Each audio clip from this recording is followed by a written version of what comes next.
এইগুলা করা যাবে না। আপনারা যারা আমার সাথে আমাদের দলের রাজনীতি করেন, আমি আমার সুস্পষ্ট মেসেজ আপনাদেরকে দিয়ে দিচ্ছি, কেউ কোনো চাঁদাবাজি দখলবাজি এগুলা করতে কোনোভাবেই করা যাবে না।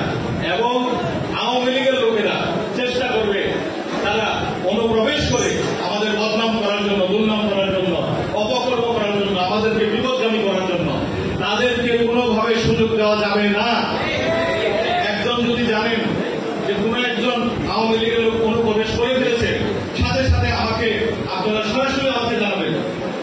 আমরা তাদেরকে অনুপ্রবেশ করার সুযোগ দিব না, আমাদেরকে বিভ্রান্ত করার সুযোগ দিব না। শক্ত হাতে আমরা এই আওয়ামী লীগকে দমন করব। কেন? তারা খনির দল, খনি হাসিনা পালিয়েছে, কিন্তু তার দোষরদেরকে রেখে গিয়েছে। আমাদের সামনে এখনো পথ চলা অনেক পথের বাকি, অনেক সময় বাকি। আমাদের ধৈর্য সহকারে বুদ্ধিমত্তার সাথে সামনে এগিয়ে যেতে হবে।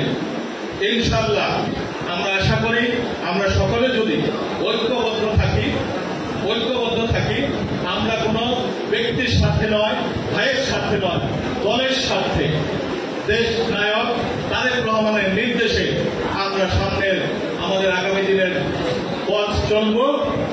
ইনশাআল্লাহ আমরা বিজয়ী হব, সফল হব, এই আশাবাদ আমি